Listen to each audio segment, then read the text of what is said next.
The tapping instrument is made from 3 blades sharpened separately and so bound together that one stroke on the poppy head will make 3 cuts of different depths into the skin.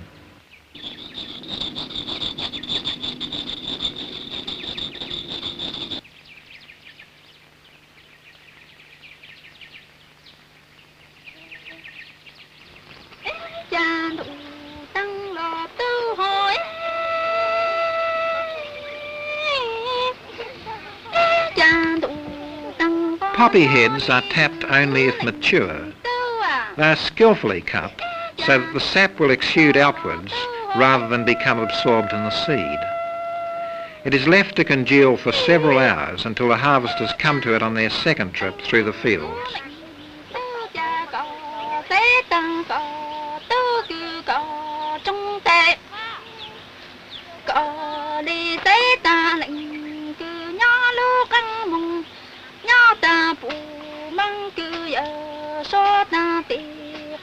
Vegetables planted amongst the poppies provide important food.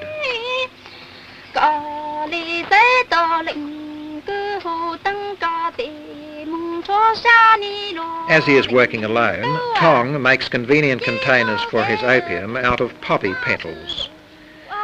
The Miao do not usually treat opium any further before using it or selling it.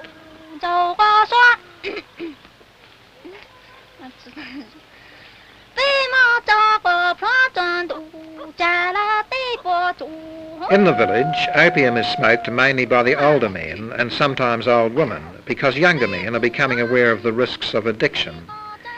Miao, now retired as headman, has smoked in moderation for years.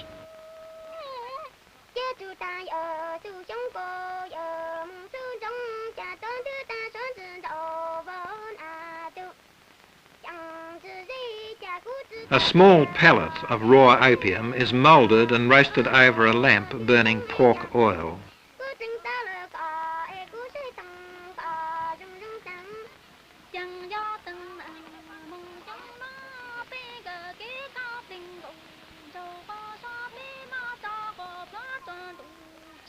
Some of the pipe bowls are prized ancestral possessions, and in fact originated from Annamese potters more than 5 centuries ago.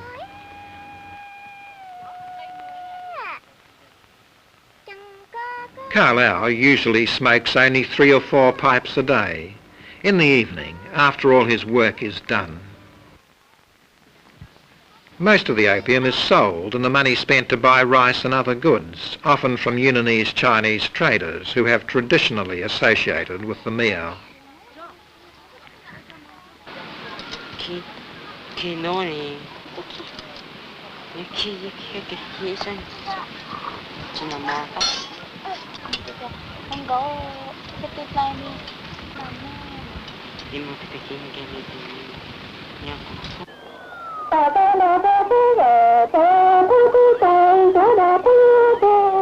Nowadays, if a harvest has been good, a radio may be bought. And because it was outstandingly good last year, a new fashion in aluminium roofs has come.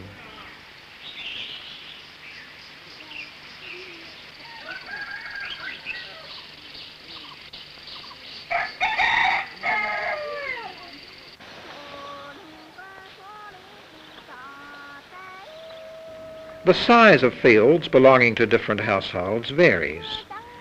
Pioneers in a new territory can stake large claims, and success in one year may breed greater success in the next, because opium or money is then available to hire the labour of poorer neighbouring Karen tribesmen.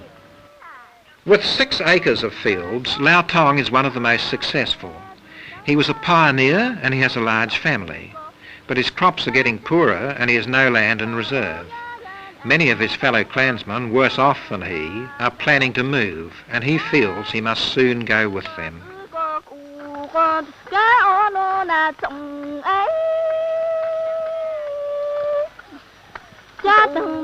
It is the traders, with multiplying profit all down the line, from village to world capitals, who get the wealth from opium.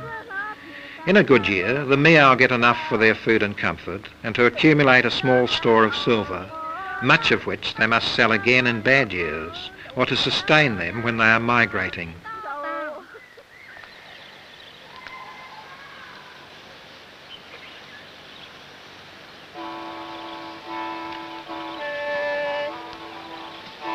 Because they are solid silver, rupees, Indian or Burmese, are still the favoured currency in the hills and the only form of money acceptable in bridal exchanges. Ju Yi has had a good opium year and so is adding to his household stock of silver neck rings. In many ways they may be of value to him, as wealth held in reserve, as a means to obtain wives for his sons, and as ornaments for his daughters at the coming New Year festival. Several men in the villages can make the rings, but Ju Yi is the most skilled.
As the new one has to be cleaned, all the household's rings are brightened up for the coming festival.